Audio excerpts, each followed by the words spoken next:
Hi friends, welcome to our channel. ఈరోజు మనం 2022లో Chinese language లో రిలీజ్ అయినటువంటి ఒక యాక్షన్ థ్రిల్లర్ మూవీ స్టోరీని డిస్కస్ చేద్దాం. అదే blind war. Now let's start our video.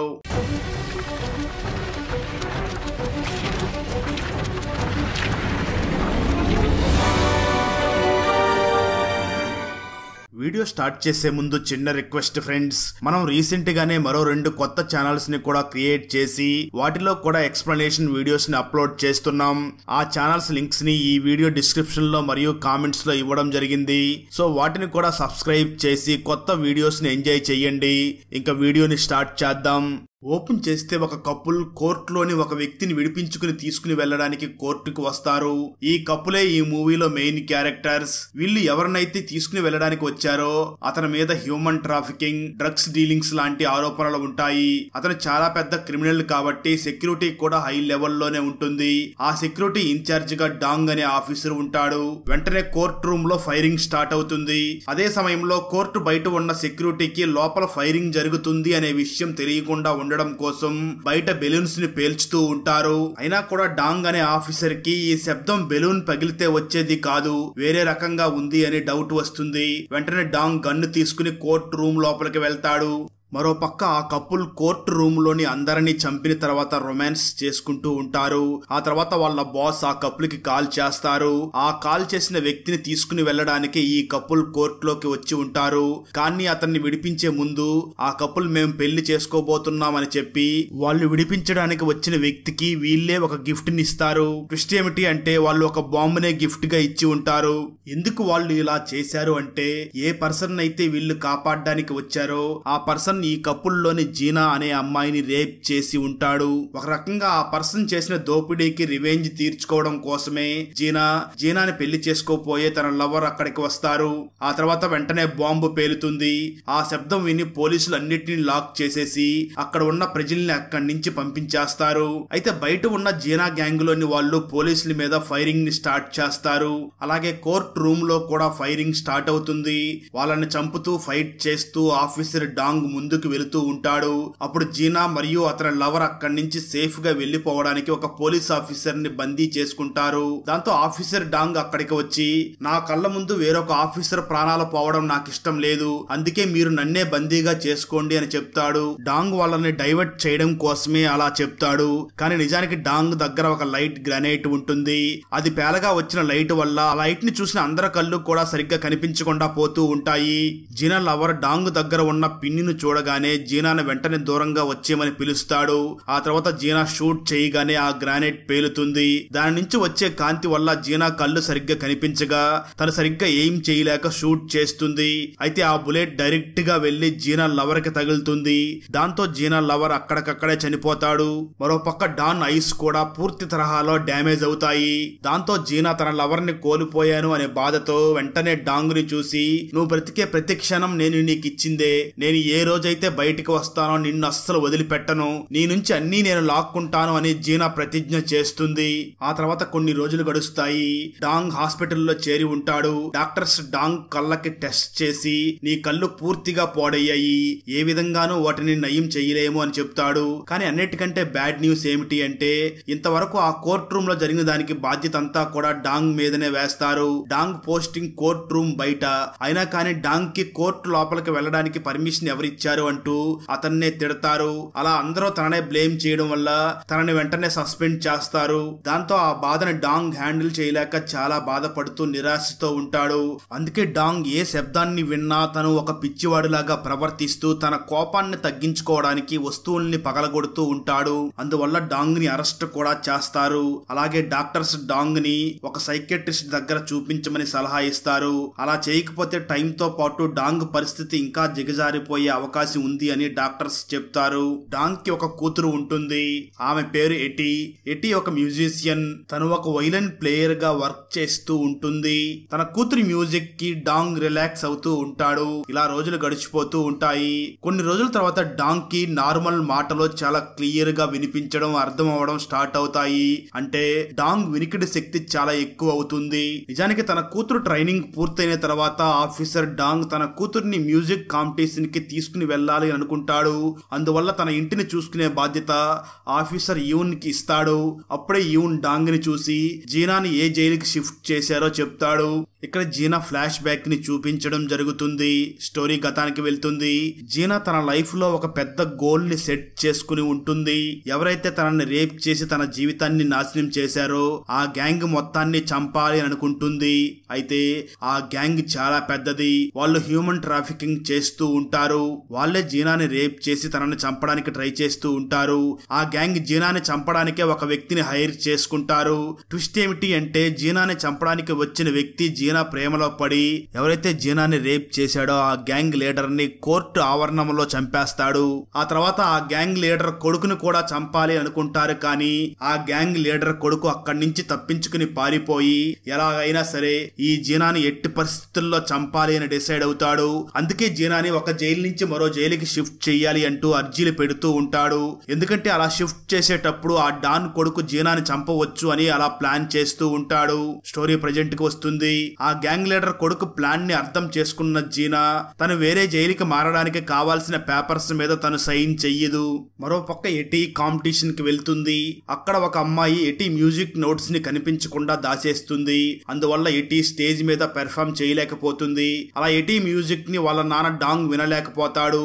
ఎందుకు నా కూతురు మ్యూజిక్ ని ప్లే చేయడం లేదు, నేను కేవలం తన మ్యూజిక్ ని వినడం కోసమే ఇంత దూరం వచ్చాను అనుకుంటూ ఉంటాడు. మరో పక్క హ్యూమన్ ట్రాఫికింగ్ గ్యాంగ్ లో పనిచేసే వాళ్ళు చూపు ఎటీ మీద పడుతుంది. ఆ తర్వాత డాంగ్ తన కూతురికి కాల్ చేస్తాడు. అప్పుడు డాంగ్ కి తన కూతురు అరుపులు వినిపిస్తాయి. డాంగ్ వెంటనే అతి కష్టం మీద పార్కింగ్ ఏరియాలోకి రాగా వెంటనే ఒక కారు వచ్చి డాంగ్ ను గుద్దేసి అక్కడి నుంచి వెళ్లిపోతుంది. అలా సాయంత్రం అవుతుంది. పోలీసులకి ఒక అమ్మాయి డెడ్ బాడీ దొరుకుతుంది. దాన్ని గుర్తుపట్టడానికే పోలీసులు ఆఫీసర్ డాంగ్ ని అక్కడికి పిలుస్తారు. అక్కడ ఉన్న వారందరూ కూడా ఒక కంటి చూపు లేని వ్యక్తి ఎలా తనని ఐడెంటిఫై చేయగలడు, ఆ అమ్మాయి ఫేస్ కూడా పూర్తిగా డ్యామేజ్ అయ్యి ఉంది అని చూస్తూ ఉంటారు. డాంగ్ మాత్రం చాలా భయపడుతూ ఆ అమ్మాయి డెడ్ బాడీ దగ్గరికి వెళ్లి ఫేస్ ని చెక్ చేసి వెంటనే ఆ అమ్మాయి చేతుల్ని టచ్ చేస్తాడు. ఆ తర్వాత డాంగ్ వెంటనే ఈ అమ్మాయి నా కూతురు కాదు అని చెప్తాడు. ఎందుకంటే ఆ అమ్మాయి చేతి వేళ్లు డాంగ్ కూతురు వేళ్లలాగా ఉండవు. నిజానికి డాంగ్ కూతురు 10 సంవత్సరాల నుంచి వైలిన్ ని ప్లే చేస్తూ ఉంటుంది. ఎవరైనా ఒక వ్యక్తి 10 సంవత్సరాల నుంచి వైలిన్ ని ప్లే చేస్తూ ఉంటే వాళ్ళ వేళ్ల మీద గుర్తులు ఉంటాయి. అటువంటి గుర్తులు ఈ చనిపోయిన డెడ్ బాడీ వేళ్ల మీద లేకపోవడంతో చనిపోయింది నా కూతురు కాదు అని డాంగ్ నిర్ధారిస్తాడు. కానీ ఆ చనిపోయిన అమ్మాయి శవం దగ్గరే డాంగ్ కూతురైనటువంటి ఎటీ ఐడి కార్డ్ అలాగే ఎటీకి సంబంధించిన వస్తువులు పోలీసులకు దొరుకుతాయి. అందువల్ల పోలీసులు డాంగ్ చెప్పే ఒక్క మాటను కూడా వినకుండా ఆ చనిపోయిన అమ్మాయే నీ కూతురు అని ఒప్పుకొని డాంగ్ నే ఫోర్స్ చేస్తారు. కానీ ఆఫీసర్ డాంగ్ అలా అస్సలు చెయ్యడు. మరో పక్క జైలు లోపల ఉన్న జీనాని చంపడానికి ట్రై చేస్తారు. కానీ జీనా తనను చంపడానికి వచ్చిన మహిళని చంపేస్తుంది. జీనా వీటన్నిటి గురించి ముందుగానే ఆలోచించి చాలా ప్రిపేర్ అయి ఉంటుంది. ఆ తర్వాత న్యూస్ లో డాంగ్ గురించిన న్యూస్ ని విన్న తర్వాత జీనా వెంటనే తన లాయర్ ని పిలిచి వేరే జైలుకి షిఫ్ట్ అవ్వాలి అని మాట్లాడుతుంది. నిజానికి జీనా జైలు నుంచి బయటికి రాగానే ఆ హ్యూమన్ ట్రాఫికింగ్ టీమ్ లీడర్ కొడుకు తన మనుషుల్ని జీనాని చంపడానికి పంపిస్తాడని జీనాకి ముందే తెలుసు. అందువల్ల వాళ్ళు జీనా వెళ్తున్న పోలీసు వ్యాన్ మీద అటాక్ చేయగానే జీనా వాళ్ళ నుంచి తప్పించుకుని పారిపోవాలి అని ప్లాన్ చేస్తుంది. సేమ్ ప్లాన్ చేసిన విధంగానే జీనా మీద ఆ గ్యాంగ్ మనుషులు అటాక్ చేయగానే జీనా అందరినీ చంపేసి అక్కడి నుంచి పారిపోతూ ఈరా అనే పోలీస్ ఆఫీసర్ ఐడెంటిటీని దొంగలిస్తుంది. ఆ గ్యాంగ్ లీడర్ కొడుకు జీనా పారిపోయిందనే విషయం తెలియగానే తన మనుషులందరి మీద కోప్పడతాడు. జీనా పారిపోయింది అంటే ఖచ్చితంగా తనను చంపడానికి వస్తుంది అని తను భావిస్తాడు. అందువల్ల ఆ వ్యక్తి తన మనుషులందరినీ జీనాని వెతికి చంపమని పంపిస్తాడు. మరో పక్క ఆఫీసర్ డాంగ్ ని కొంతమంది పోలీసులు పోలీస్ స్టేషన్ కి తీసుకుని వెళ్తూ ఉంటారు. ఎందుకంటే డాంగ్ ఒక పోలీస్ ఆఫీసర్ మీద చేయి చేసుకుని ఉంటాడు. కానీ డాంగ్ పోలీస్ స్టేషన్ కి వెళ్లేటప్పుడు పారిపోవాలి అనుకుని కొంతమంది పోలీసుల్ని గాయపరిచి అక్కడ ఒక ఆఫీసర్ నుంచి గన్నుని దొంగలిస్తాడు. ట్విస్ట్ ఏమిటి అంటే డాంగ్ ఏ ఆఫీసర్ నుంచి అయితే గన్ను దొంగలించాడో అతను ఎవరో కాదు, జీనా. నిజానికి జీనా అక్కడికి డాంగ్ ని చంపడానికి వచ్చి ఉంటుంది. అయితే నిజానికి డాంగ్ కి కళ్ళు కనిపించకపోవడంతో తను ఎవరి దగ్గర నుంచి అయితే గన్నుని దొంగలించాడో తను జీనా అని డాంగ్ గుర్తుపట్టలేకపోతాడు. అప్పుడే జీనాకి డాంగ్ గుడ్డివాడు అని తెలియగానే తన ప్లాన్ ని చేంజ్ చేసుకుంటుంది. అందువల్ల జీనా ఆఫీసర్ డాంగ్ ని ఒక సేఫ్ ప్లేస్ కి తీసుకుని వెళ్తుంది. ఆ తర్వాత జీనా డాంగ్ ని చూసి నేను నీ కూతుర్ని చూశాను, అక్కడ చనిపోయిన అమ్మాయి నీ కూతురు కాదు. వాళ్ళు ఎప్పుడైనా ఒక అమ్మాయిని కిడ్నాప్ చేసిన తర్వాత ఆమె చనిపోయినట్లు వేరే వాళ్ళని చంపి కిడ్నాప్ చేయబడ్డ అమ్మాయి వస్తువులను అక్కడే పెట్టేస్తారు. అందువల్ల పోలీసులు ఆ కేసుని క్లోజ్ చేయాలి అని అలా చేస్తారు. పోలీసుల్లో కూడా కిడ్నాప్ చేసిన వ్యక్తులు ఉంటారు. వాళ్ళు కిడ్నాపర్స్ కి సపోర్ట్ చేయడం వల్ల పోలీసులకి ప్రమోషన్స్ వచ్చేలాగా చేస్తూ ఉంటారు. ఒకవేళ ఏ పోలీస్ అయినా వాళ్ళకి సపోర్ట్ చేయకపోతే ఆ పోలీస్ ని ఆ కిడ్నాపర్స్ గ్యాంగ్ చంపేస్తూ ఉంటారు. అందుకే ఆ కిడ్నాపర్స్ గురించి నా హస్బెండ్ అంతా బయట పెట్టాలని ట్రై చేశాడు, కానీ నా హస్బెండ్ ని కూడా చంపేశారు అని వెంటనే జీనా డాంగ్ కి ఒక ప్లాన్ చెప్తుంది. నువ్వు వాళ్ళు ఉన్న ప్లేస్ కి వెళ్లి కారు మీద ఒక వైన్ బాటిల్ పెట్టు అని చెప్తుంది. సేమ్ డాంగ్ కూడా అలాగే చేస్తాడు. అప్పుడు వాళ్ళు డాంగ్ ని వాళ్ళ బాస్ దగ్గరికి కాకుండా ఒక డీలర్ దగ్గరికి తీసుకుని వెళ్తారు. అక్కడ ఒక ఓల్డ్ లేడీ ఉంటుంది. దాంతో డాంగ్ వెంటనే ఆ లేడీతో తన కూతురు గురించి అడుగుతాడు. అప్పుడు ఆ లేడీ తన గురించి చెప్పదు, కానీ ఆ లేడీ వెంటనే డాంగ్ చెయ్యి పట్టుకుని డాంగ్ గురించి మొత్తం చెప్తుంది. తను చూడలేడు అనే విషయాన్ని కూడా చెప్తుంది. జీనా ఆ లేడీకి సైగ చేసి తన స్పృహలోనే ఉన్నాడు అని చెప్తుంది. అప్పుడు ఆ లేడీ లోపలికి వెళ్లి డాంగ్ ని చంపాలని ట్రై చేస్తుంది, కానీ డాంగ్ ఆ లేడీ మీద అటాక్ చేసి ఆమె స్పృహ కోల్పోయేలాగా చేస్తాడు. ఆ తర్వాత డాంగ్ ఒక సీక్రెట్ డోర్ ద్వారా లోపలికి వెళ్తాడు. అప్పుడే డాంగ్ ని వెనకాల నుంచి అటాక్ చేసి ఆ కిడ్నాపర్స్ గ్యాంగ్ డాంగ్ ని కూడా బందీ చేసుకుంటారు. ఆ ప్లేస్ కి ఇన్ఛార్జ్ అయినటువంటి ఒక లేడీ తను జీనాకు కూడా బాగా తెలుసు. వెంటనే తను డాంగ్ ని చంపబోయే ముందు ఆమె డాంగ్ ని తలకిందులుగా వేలాడదీసి డాంగ్ మెడని ఒక చైన్ తో బంధించి వాటర్ ట్యాంక్ లో వేలాడదీస్తుంది. మరో పక్క ఎటీని కూడా అమ్మాలి అనుకుని ఉంటారు, కానీ తను వైలిన్ వాయించే విధానం, ఆ మ్యూజిక్, అలాగే ఎటీ అందం చూసి ఎటీని అమ్మకూడదు అని తనని అబ్యూస్ చెయ్యాలి అని ఆ గ్యాంగ్ బాస్ అయినటువంటి వ్యక్తి ఎటీని తన దగ్గరే పెట్టుకుంటాడు. మరో పక్క డాంగ్ బ్లైండ్ అయినప్పటికీ కూడా తనను తాను విడిపించుకుని అందరినీ చాలా చక్కగా కొడుతూ ఉంటాడు. వాళ్ళు జీనాను కూడా బంధించి ఉంటారు. జీనా కూడా తనను తాను విడిపించుకుని ఆ ప్లేస్ కి బాస్ అయినటువంటి లేడీ వెంట పడుతుంది. ఇద్దరు ఆ గ్యాంగ్ వాళ్ళ మీద బాగా ఫైట్ చేస్తారు. జీనా ఆ లేడీని డాంగ్ దగ్గరికి తీసుకుని వెళ్తుంది. డాంగ్ తన కూతురు గురించి ఆ లేడీని అడుగుతాడు. అయితే ఆ లేడీకి వాళ్ళు కిడ్నాప్ చేసిన వాళ్ళల్లో డాంగ్ కూతురు ఎవరో కరెక్ట్ గా తెలియదు. దాంతో ఆ లేడీ డాంగ్ ని చూసి ఆ అమ్మాయిలందరినీ వాళ్ళు డార్క్ వెబ్ ద్వారా అమ్ముతారు. ఒకవేళ మీ కూతురు బ్రతికే ఉంటే జింగ్ గ్యాంగ్ అనే పర్సన్ దగ్గర ఉంటుంది. అతను కూడా ఈ గ్యాంగ్ లో ఒక మెంబర్ అని చెప్తుంది. జీనాకి ఆ వ్యక్తి కూడా బాగా తెలిసి ఉంటాడు. సరిగ్గా అదే సమయంలో పోలీసులు అక్కడికి వస్తూ ఉంటారు. అయితే జీనా వెంటనే వాళ్ళకి అడ్రస్ చెప్పిన ఆ లేడీ ఇన్ఛార్జ్ ని చంపేస్తుంది. ఆ తర్వాత పోలీసులు అక్కడికి వచ్చి డాంగ్ కి వ్యతిరేకంగా చాలా ఎవిడెన్స్ ని కలెక్ట్ చేసి ఈ రాకెట్ మొత్తాన్ని డాంగే నడిపిస్తున్నాడు అని డాంగ్ ని అరెస్ట్ చేయడానికి అరెస్ట్ వారెంట్ ని ఇష్యూ చేస్తారు. ఆ తర్వాత ఈరా అనే ఆఫీసర్ ఇంటికి జీనా డాంగ్ ని దాక్కోవడానికి తీసుకుని వెళ్తుంది. నిజానికి డాంగ్ ని చంపడానికి తీసుకుని వెళ్తుంది, కానీ కొన్ని రీజన్స్ వల్ల చంపలేకపోతుంది. ఆ తర్వాత జీనా జింగ్ గ్యాంగ్ అనే వ్యక్తికి కాల్ చేస్తుంది. మరో పక్క డాంగ్ ఒక రేడియో సిగ్నల్ ద్వారా పోలీస్ స్టేషన్ లో ఉన్న తన ఫ్రెండ్ కి జరిగిందంతా చెప్తాడు. సరిగ్గా అదే సమయంలో ఎవరో డోర్ కొడతారు. జీనా కత్తిని తీసుకుని ఎవరు తలుపు కొడుతున్నారో చూడడానికి వెళ్తుంది. అక్కడ ఒక పోలీస్ ఆఫీసర్ కేసు గురించి ఈరా అనే ఆఫీసర్ కి చెప్పడానికే వచ్చి ఉంటాడు. జీనా డోర్ ని కొంచెం ఓపెన్ చేస్తుంది. ఆ పోలీస్ ఆఫీసర్ జీనాని ఈరా ఇంట్లో చూడగానే తనెవరో ఆ ఆఫీసర్ కి అస్సలు అర్థం కాదు. ఆ తర్వాత ఆ పోలీస్ ఆఫీసర్ లోపలికి వెళ్ళడానికి ట్రై చేస్తాడు, కానీ జీనా లోపల నుంచి కత్తితో ఆ పోలీస్ ఆఫీసర్ చేతి మీద పొడుస్తుంది. సరిగ్గా అదే సమయంలో ఈరా ఇంటి వద్దకి జింగ్ గ్యాంగ్ మనుషులు వస్తారు. జీనా, డాంగ్ మరియు ఆ జింగ్ గ్యాంగ్ మనుషుల మధ్య చాలా ఫైటింగ్ జరుగుతుంది. వాళ్ళ నుంచి తప్పించుకోవడానికి డాంగ్ ఒక ట్రాప్ ని సెట్ చేసి ఉంటాడు. అందులోకి వెళ్లి జింగ్ గ్యాంగ్ మనుషులందరూ చనిపోతారు. వాళ్ళందరూ చనిపోయిన తర్వాత జింగ్ గ్యాంగ్ బాస్ మరికొంతమంది మనుషుల్ని తీసుకుని అక్కడికి వస్తాడు. ఆ తర్వాత 20 నిమిషాల పాటు ఇరువైపులా ఫైరింగ్ జరుగుతూ ఉంటుంది. ఆ తర్వాత డాంగ్ మరియు జీనాలు ఆ జింగ్ గ్యాంగ్ మనుషులందరినీ కొట్టి ఆ జింగ్ గ్యాంగ్ బాస్ ని కూడా బంధించి వెంటనే తన స్థావరానికి తీసుకుని వెళ్తారు. కూతురు తప్ప అందరు అమ్మాయిలు ఉంటారు. డాంగ్ వెంటనే జింగ్ గ్యాంగ్ బాస్ ని తన కూతురు గురించి చెప్పమని బాగా టార్చర్ చేస్తాడు, కానీ డాంగ్ కూతురు గురించి చెప్తే తన బాస్ ఎక్కడ తన ఫ్యామిలీ మొత్తాన్ని చంపేస్తాడో అని జింగ్ గ్యాంగ్ బాస్ మాత్రం డాంగ్ ఎంత టార్చర్ పెట్టినా డాంగ్ కూతురు గురించి మాత్రం అసలు ఏమీ చెప్పడు. మరో పక్క జింగ్ గ్యాంగ్ కిడ్నాప్ చేసిన అమ్మాయిలలో ఒక అమ్మాయి తప్పించుకుని డైరెక్ట్ గా పోలీస్ స్టేషన్ కి వెళ్తుంది. ఆ పోలీస్ స్టేషన్ లో ఉన్న డాంగ్ ఫ్రెండ్ అక్కడ ఉన్న పోలీసుల్ని చూసి మనం డాంగ్ కి హెల్ప్ చేద్దామని అంటాడు, కానీ ఏ పోలీసు కూడా అతని మాటల్ని పట్టించుకోరు. ఆ తర్వాత డాంగ్ ఫ్రెండ్ అక్కడికి వచ్చిన ఆ అమ్మాయి చెప్పిన అడ్రస్ కి డాంగ్ ఫ్రెండ్ ఆ అమ్మాయిని తీసుకుని వస్తాడు. అయితే జింగ్ గ్యాంగ్ బాస్ ఎటువంటి ఇన్ఫర్మేషన్ ఇవ్వకపోవడంతో జీనా అతన్ని బాగా కొట్టి ఇంకా టార్చర్ చేస్తూ ఉంటుంది. అప్పుడు డాంగ్ కి జీనా నిజమైన పోలీస్ ఆఫీసర్ కాదని తన రియల్ ఐడెంటిటీ తెలుస్తుంది. అప్పుడే అక్కడికి డాంగ్ ఫ్రెండ్ కూడా వస్తాడు. దాంతో జీనా వెంటనే జింగ్ గ్యాంగ్ బాస్ ని చంపేస్తుంది.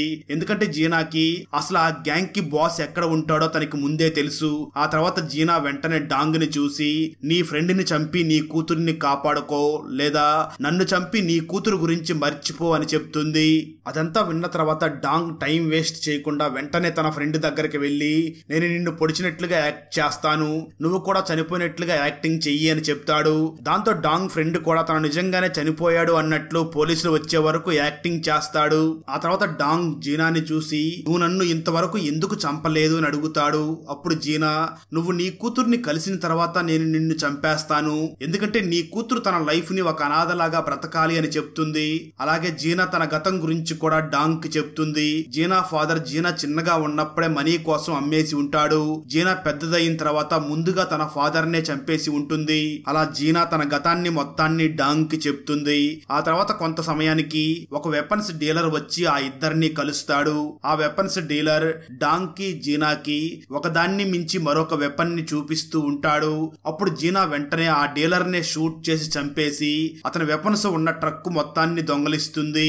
మరో పక్క ఎటీ మెయిన్ బాస్ ని చూసి మీరు నన్నే కిడ్నాప్ చేశారు, అందుకే మా నాన్న ఖచ్చితంగా ఇక్కడికి వస్తాడు, మిమ్మల్ని వదలడు అని అంటూ ఉంటుంది. సరిగ్గా అదే సమయంలో డాంగ్ మరియు జీనాలు ఫుల్ వెపన్స్ తో ఆ ఏరియాకి వస్తారు. జీనా మెషిన్ గన్ తో అక్కడ ఉన్న వారందరినీ చంపేస్తూ ఉంటుంది. మిగిలిన వాళ్ళని డాంగ్ చంపుతూ ఉంటాడు. డాంగ్ గుడ్డివాడైనప్పటికీ చాలా మంది క్రిమినల్స్ ని చంపేస్తాడు. మరో పక్క బయట ఫైరింగ్ శబ్దం విని ఆ బాస్ ఫస్ట్ టైం చాలా రోజుల తర్వాత భయపడిపోయి వెంటనే తన లాయర్ ని హెల్ప్ చేయమని అడుగుతాడు. అయితే ఆ లాయర్ మాత్రం నువ్వు ఇంతకాలం నాకు రెస్పెక్ట్ ఇవ్వకుండా మాట్లాడావు అని ఆ లాయర్ ఆ బాస్ కి హెల్ప్ చేయడానికి ఇష్టపడాడు. ఆ తర్వాత బాస్ వెంటనే జీనాని చంపడానికి రెడీ అవుతూ ఉంటాడు. సరిగ్గా అదే సమయంలో జీనా అక్కడికి వచ్చి ఆ మెయిన్ బాస్ ని కూడా షూట్ చేసి చంపేస్తుంది. అలా జీనా తన పగ మొత్తాన్ని తీర్చుకుంటుంది. ఆ తర్వాత జీనా తన లవర్ పగని తీర్చుకోవాలి అని ముందుగా వెంటనే వెళ్లి ఎటీని గొలుసులతో బంధించి తనని తల కిందలుగా వేలాడదీస్తుంది. ఎటీ వెంటనే డాంగ్ ని చూసి నేను అనుభవించిన పెయిన్ ని నువ్వు కూడా అనుభవించాలి అంటూ ఎమోషనల్ గా మాట్లాడుతూ ఉంటుంది. జీనా ఇప్పుడు ఒక సైకో లాగా మారిపోయి ఉంటుంది. అయితే డాంగ్ ఎటీని అతి కష్టం మీద జీనా నుంచి కాపాడుకుని జీనాని చంపడానికి ట్రై చేస్తాడు. కానీ అప్పుడే తెలిసే ట్విస్ట్ ఏమిటి అంటే జీనా ఎటీ బాడీ మీద ఒక బాంబుని పెట్టి ఉంటుంది. దాని రిమోట్ మాత్రం జీనా బాడీ మీద ఉంటుంది.